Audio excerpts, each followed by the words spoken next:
dami kasing nagre-request po sa akin sa siopaw. So, magluluto o gagawa po ako today ng siopaw. Isalain ko naman po ngayon. Ito lang ang ginagamit ko. Bumibili po ako ng fresh. At pinapakuluan ko lang po siya. Tamang pakulo lang ba? Kasi unpasteurized po ang mga fresh milk dito. Ayan. So, bumili po ako ng 1 liter. Usually, guys, pag gumawa po ako ng siopaw, pag isang set lang, follow ko talaga yung recipe. So, sa mga naghingi po sa akin ng recipe, yun po ang ibig kong sabihin. Pina-follow ko po talaga 2 cups. So, pero pag gusto kong gumawa ng 2 sets, syempre, ayan po, ginagawa ko po siyang 4 cups. So, 1 liter po talaga siya, no? At may sobra ng konti. And, bumili na po ako nitong, guys, boneless na manok. Actually, 500 grams po yun. Pero, ginawa ko po siyang 1 kilo po, yung boneless ko. Kasi 2 sets yung gagawin ko. Actually, guys, sa feeling ko, tinatansya ko na lang. Hindi ko na minsan pinapalo talaga, pero tinatansya ko lang sa feeling po. So, pakuluan ko lang ito, guys. No, hindi pa kami nakakain. By the way, ipapakita ko sa inyo yung aking mga... Nagluto po ako ng Nepali style na bitter gourd or yung ampalaya nila. Ganyan po sila magluto. Fina-fry po nila ito. At nilagyan ko po siya ng turmeric powder, cumin seeds, and then konting asin, pepper, and yung ibang masala. Yan, guys. Ganyan sila. Masarap yan. Gustong-gusto nila yan, guys. Hindi nila yan, guys, kinukuha yung mga seeds. So, ganyan ako. Next time, ipakita ko sa inyo paano ko lutuin. Pero, ganyan sila magluto. And then, nagluto ako nitong okra na may patatas. Tapos, dal. Hindi pa kami nakakain. Hindi pa ka 11:30 na dito. And yung rice natin. Diyan ako nagluto kasi para madali. At naglalaba ako, nakasampay na ako ng first batch. So, kasi since marami po talagang ayon, Mil, paano mo ginagawa yung siopaw mo? Yung iba naman nabigyan ko na. So, para tapos yung iba naman, gusto nila makita kung paano ako gumawa. So, gagawa po ako. Natatakot ba ako, guys, sa gira-gira, guys? Kasi naghihira na yung mga kapitbahay namin. Ayan, sa may kaibigan kasi kami sa Indiano. Kaya mag-ingat kayo dyan at ng pamilya nyo. And syempre, may mga din ako, guys, kaibigan din ako na taga-Pakistan. Mga kasama ko before sa work. Yung second batch ko, magsampay pa ako. So, dyan lang muna kayo, guys, ha. At total, ayan, inanda ko na yung parang sa siopaw ko. Ipakita ko sa inyo mamaya-maya. Okay, guys? Tapos na ako sa kusina. Si Deepak nagsampay. Ang second batch. Ayan siya. Ay, ang bait talaga ng asawa ko, guys. My husband is very good in hanging the clothes. Mabait talaga itong asawa ko, guys, kasi tingnan nyo naman pag nagsampay siya, hindi niya binabaliktad. No. Diba? He's expert in hanging the clothes. Expert din siya, guys. Oh, tingnan nyo. Hindi na. Wala yung baliktad. Uy, may pakita pala ako sa inyo, guys. Yung aming queen of the night. Guys, ang dami na naman yung bulaklak. Hala, nilipat ko siya sa initan. Tingnan nyo siya, guys. Oh, dami na naman yung bulaklak. Oh, madami yun pa. Nung last, nagbigay siya, di ba? Basta madami. Ngayon, madami din. Nilipat ko ito, guys. Sandali. Pinag-linis, Papa. It's dirty. Secret ha, kay wait lang, guys. Ilipat ko muna ito. Bulaklak ayaw nang mainit nito kasi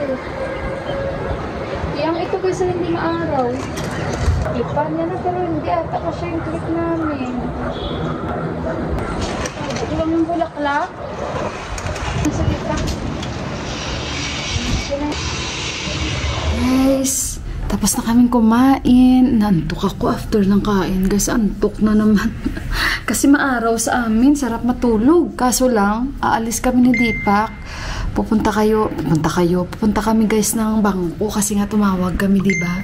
So, pupunta daw talaga kami doon. And I think pupunta kami sa school ni Johan. Dahil mag-ano kami, guys, ng babayarin sa kanyang tuition. Ayun. So, kasi malapit lang naman ang school, tsaka bangko doon. And magdadala ako ng payong. Antok ako, guys. Antayin ko lang si guys, si Deepak. Kasi nakalimutan niya yung ID ko. Sana hindi muna magsara yung bangko. Basa pa yung buhok ko. Tamang-tama. Higupin niya lahat mamaya ng alikabok. Magbus kami papunta doon. Si Mandira dumaan siya kasi nag-remind siya ng kanyang video nga sa engagement. Tapos sabi niya sa akin, Ate Mila, gumawa ka na naman ng siopaw. Nakalimutan mo na naman ako kasi paborito niya nga. Sabi ko, sige Kanchi, mamaya gagawa ako at anuhin kita. Tawagan kita. Tayo na natin si Deepak. Mainit, hindi umulan ngayon.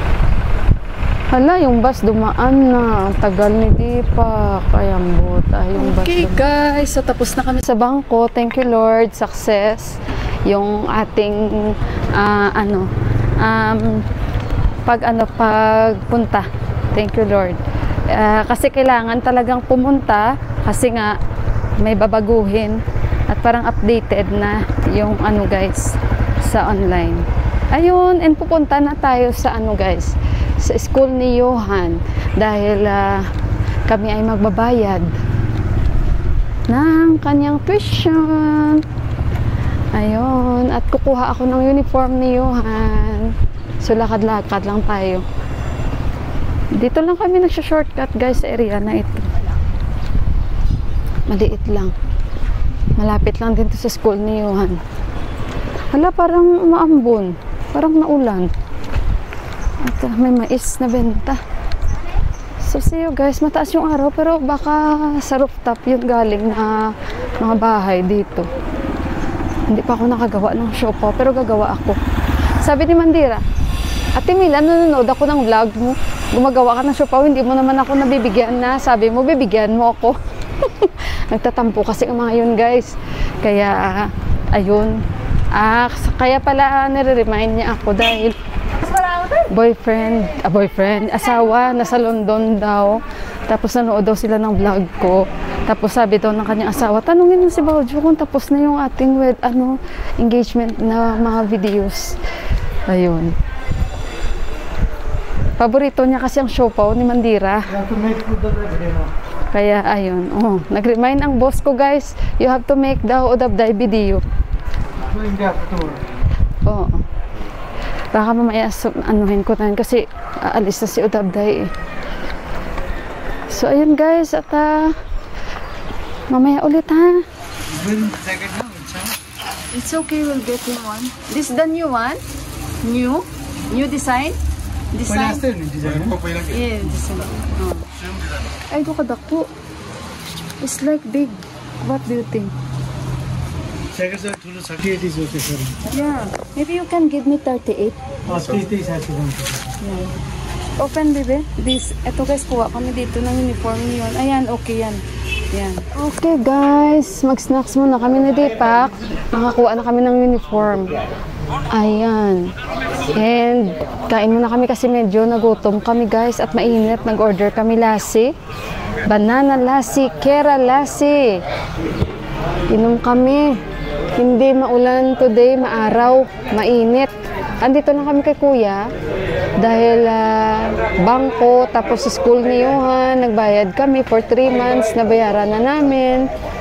At saka sabi ko kay Deepak, mag-inom muna tayo ng lassi. Kasi parang ako, nauhaw, masarap uminom pag mainit guys ng lassi. Tapos half plate kami chowmin. Tapos pag uwi, gawa ako ng siopaw.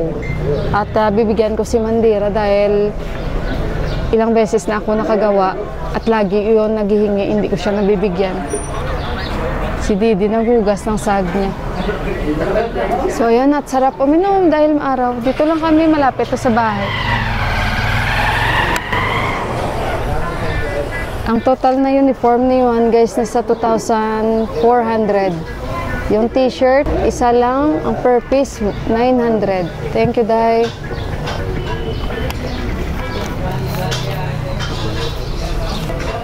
Mahal yung t-shirt lang. Pero walang choice. At least sa tuition fee nagbayad na kami 3 months. So antayin na namin order namin guys. Busog. Nasa bahay na. Ito yung bagong, set ng uniform ni Johan. Gawa na ako ng siopaw. Wait lang kayo, guys. Ayan. Kasi nga, medyo maliit na sa kanya. Isang set lang ang nakuha namin. Isang set na, ngayon nadagdag kami kasi yung isa sira na. Yung isa maliit na. So, isa na lang yung binagamit niya. Kaya ayan, gawa muna tayo ng ating siopaw. Ito yung bill. Sa uniform ni Johan. Ito yung bill. Ito yung bill. Ayan. Pero 3 months at least nakabayad na tayo for 3 months. First quarter, guys. Tago natin yan.